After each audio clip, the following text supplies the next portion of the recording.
What's up, guys? So, Coach Brian here with my lovely assistant, my wife, Darlenis. Today, we're going to be doing a Q&A discussing the top concerns for standing up a church security team. I hope you guys get some value from this. If you do, please go ahead and comment below. Add your own input as well so we can get some dialogue going. I appreciate it. Okay, first question. How do I start a church security team? So, the first thing in starting a security team is going to be to show some leadership and establish a vision. Maybe write a mission statement, get with some of the people that you already know that have some background in that type of capability, maybe private military, maybe they're doing private security on their own, and check with them first to see what you got. Let's see if you have the assets available. And then once you do, communicate with them privately first to see if they're willing to do that for the church and formalize it afterwards. What are the biggest threats to churches today? Active shooters are the biggest thing right now. The way things are right now in our society, unfortunately, you see more and more of those types of incidents occurring, and the population is very at risk because it's highly unpredictable. But you could also have domestic violence incidents. You could have vandalisms. You could have all different types of issues that may come up anytime people are gathered together. So it's good to have some contingency plans in place. Okay. How do I create a culture of safety without making the church feel unwelcoming? Yeah, so I get that. I mean, but I also think that there's no paradox between vigilance, security, and faith, right? I believe it's Nehemiah 4:9 where they talks about that the people of God were called together and then they stood a post. All that to say that there isn't a dilemma with that, right? So the first thing is to communicate transparently with your congregation that the reason why you're starting a team like this, the reason why it's top of mind is because you really care about them and you want them to feel safe when they go to church. Yes. How can I balance faith and security? Yes, it's kind of like what I just mentioned before. You have to take individual ownership of it. You have to believe in it first, believe in the mission, believe in the fact that you have a responsibility to protect the sanctuary, protect the congregants as they get together. Have a moral conviction as to why it is that it's important to secure the people while they're there so that they can actually worship in peace and have that peace of mind. Okay. What kind of training does the church security team need? So the church security team is going to need a lot of the similar training that any type of tactical team or security team would need, which means communications training, tactical medicine, right? Field first aid. You're gonna need some small team movement, some room clearing tactics. You're gonna have to also have some de-escalation tactics in there, so that you know how to use your words, how to use verbal judo to de-escalate problems, diffuse them. You're gonna have some situational awareness training through scenario building, so that the people that you have, excuse me, there are adept at looking for signs. The old see something, say something paradigm would apply in this case.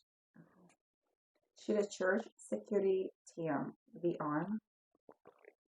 I believe so. In another video, we talked about, can you defend yourself without a firearm? Yes, you can, but why?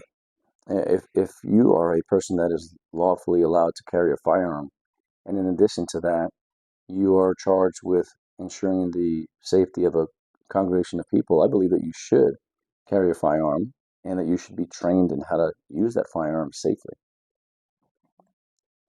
How do we recruit the right people for the security team? It all starts with you knowing your people and knowing that they have a servant's heart, asking good questions, doing workshops, getting them together in focus groups and interviewing them to kind of see who it is and why their motivation would be to be involved with a team like that. What ongoing training should we offer?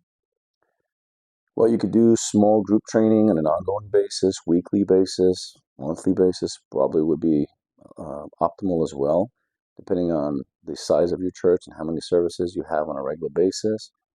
So having an organized training calendar for that is very, very beneficial, but you need to make sure that you have a curriculum, right? So you would go through a course like the one that we offer and learn the fundamentals of church safety, securing the sanctuary using all these different types of tools, tactics, procedures, and equipment. and then you would implement that on your own. What is the best way to control access to the church building? So exterior security, like I mentioned before in another video, having things like bollards, big concrete walls, or some kind of posts where somebody cannot just come in with a vehicle and just uh, barrage themselves into the front door of the sanctuary would be optimal to have. But you can also have people that are greeters that are trained to monitor the entrances, the ingress, egress points, and learn how to look at body language and sort of assess how people are looking as they come in. What's their state of mind? From what's their nonverbals? What is their body saying? You train people on how to look for these pre-assault indicators and how to report back. How do we handle suspicious individuals? So the first things I would recommend for this particular type of team is to try to be as covert and as calm, as quiet as possible so that you don't create panic.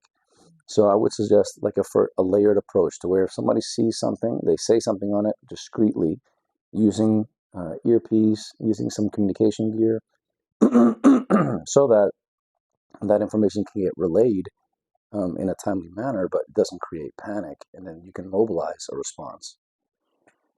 What's the safest way to respond to an active shooter?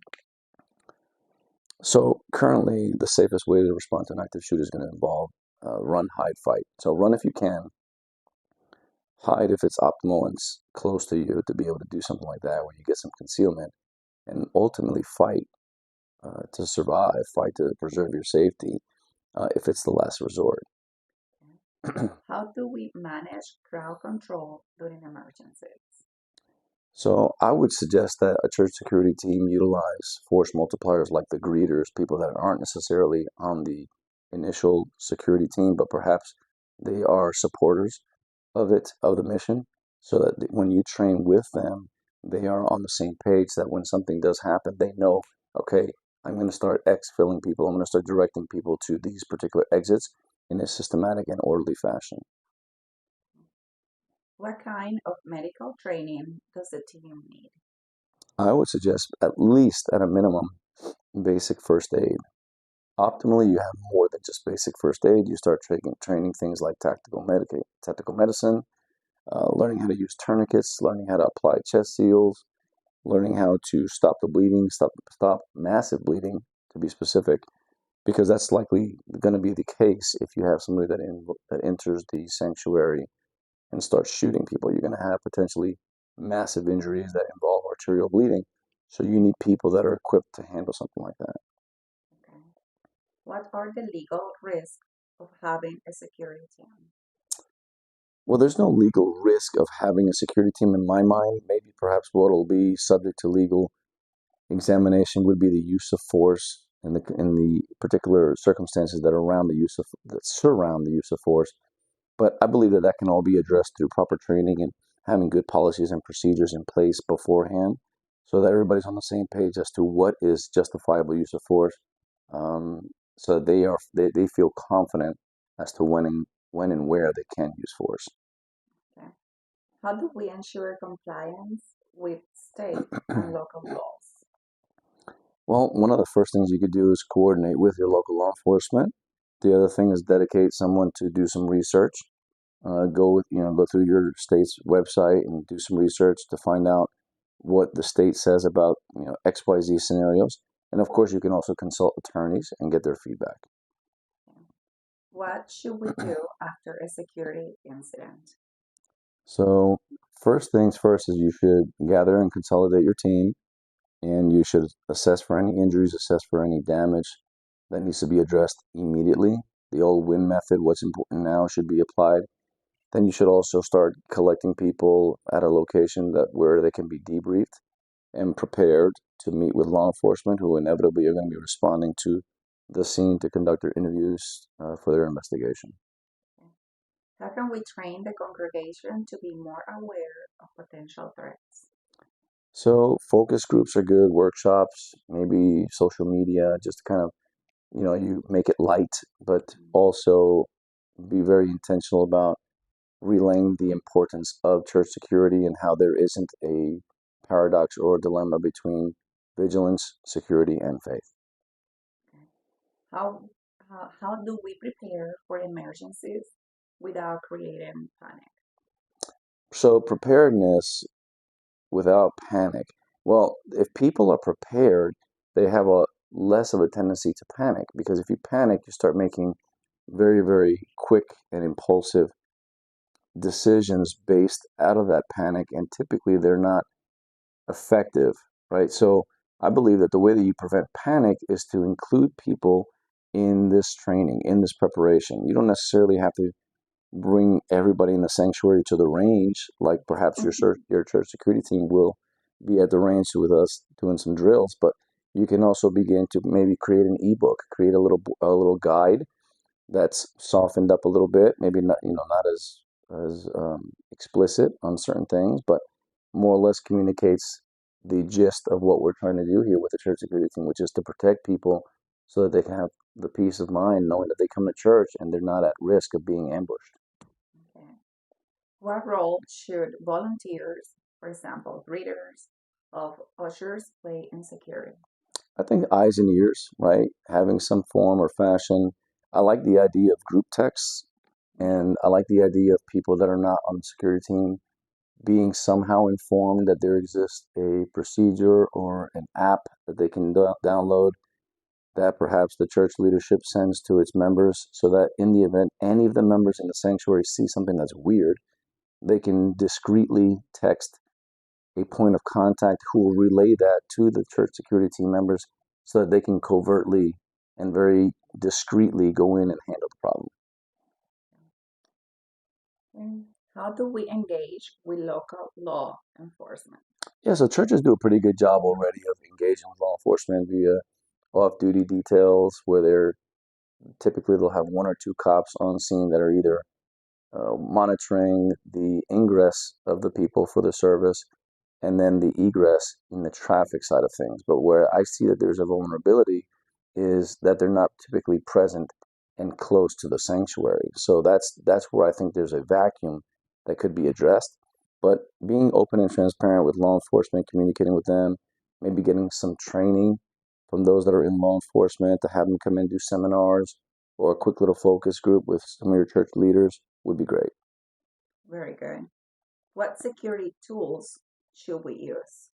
I like pretty standard security measures, video surveillance. I like a layered approach. I like to have people that are plain clothes, that are walking around and they're kind of roving the perimeter and the interior with the intent to see something and then say something about it, but also not just to see it and say it, but to approach that person and maybe assess them through verbal judo and kind of de-escalate if necessary before the problem even has to be addressed by the security team. That'd be great. How can we monitor large gatherings or special events? Yeah, so I think depending on the size and what you expect the duration of the event to be, I think it's beneficial to coordinate with law enforcement so that you have more than one or two people there as far as cops. But also, you didn't. This is the reason why you need to have a church security team that perhaps is small for regular service, but that you have some backfill. You have some people that you can call upon that also have a servant's heart, that maybe have gone through some of the initial training that you can call up to get some reserves or get some force multipliers in place. Because ultimately, what you don't want to do is you don't want to be OBE. You don't want to be overwhelmed by the event. You want to try to plan for contingencies ahead of time, and the way you do that is by running these scenarios and kind of estimate what size it's potentially going to be, which is contingent also with how much social media marketing you're doing. There's been a lot of incidents where I've seen personally as a law enforcement officer where somebody's having a birthday, they post it on Facebook, and suddenly you have hundreds of people that show up. I've personally dealt with that and had to show up on the scene and shut down a birthday party because it was supposed to be for 30, 40, 50 people. Instead, you have multiple blocks that are shut down, gridlocked, because it just got blown up. And there's a bunch of people that don't even know that individual showing up. So I think that can happen too, where event populations can swell very quickly and it can get out of control. So maybe implementing like a ban system, maybe capping the amount of spectators or the amount of people that are allowed to be there I understand that sometimes you're using these events as fundraisers, but there's a trade-off. There's a point of no return where you can get so many people there that if something bad happens, now you have the risk of stampedes, you have the risk of police being blocked to even get to a problem, or even your own security team being blocked from getting into a problem because of the obstructions that are in place. So event management is huge. Yeah. What role does surveillance play in church security? Yeah, surveillance is your eyes. Surveillance is usually your first opportunity to assess a problem and to size it up, right? So if you don't have surveillance, now you're basically cutting off your opportunity to react, because you're typically on your defensive now. You're on your heels, because when you do face the potential threat, it's the first time. Whereas if you can have a forward observer, so to speak, and have somebody say, hey, listen, there's a guy just came in on the south building. It's 500 feet away. It's 1,000 feet away, but he's coming and he's walking eastbound. Well, that gives you time to mobilize a response on the other side of the building and intervene.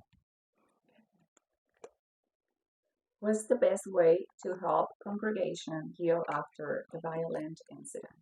Yeah, so this is where debriefing comes into place. Critical incident stress management techniques. Having professionals, therapists, church leaders, do some counseling, maybe organize some counseling groups, workshops to talk about how to mitigate the negative part of critical incidents before they happen would be optimal. Okay.